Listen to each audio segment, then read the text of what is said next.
Elvar mætti með íslenska landsliðinu, 12 manna hóp fyrir lokamót Eurobasket, mættir hérna til Litháen. Væntanlega rosalegir síðustu 48 tímar hjá þér. Geturðu leitt með hans í gegnum? Já, bara náttúrulega fyrst og fremst að óska Hauk sem bestan bata. Þetta er hræðilega hrettir og leiðilegt fyrir hann sérstaklega.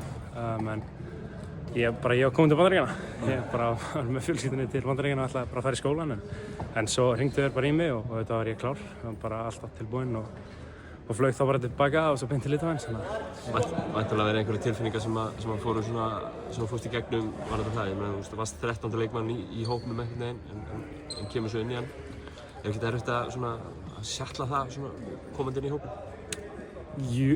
Nei, en þetta var svekkjandi uppalega og maður var reiður og pirraður og allt það en það er bara búið og nú var bara eitthvað annað að taka á því en það er alveg tilgangslaust að vera með eitthvað bitur yfir einhverju. Bara, svona er þetta orðið núna, þannig að það er bara að halda fram og vera tilbúin ef að kallið kemur og það kom. Mætti til Litháen hérna til þess að spila 5. æfingarleikinn fyrir þetta lokamót Eurobasket á móti einni sterkustu körfuboltaþjóð í heiminum bara í Litháen. Ertu ekki spenntur að fá að takast á við þá í dag? Jú, auðvitað, bara mjög gaman að fá að spila við svona góða þjóð og svona góða leikmenn en ég held sé líka bara að fara bara á æfingu og það er með betri liðan í Evrópu og við þurfum að geta unnið þau til að gera góða hluti á þessu móti þannig að við förum bara brattir inn í leikinn og sækjum til að vinna þessu.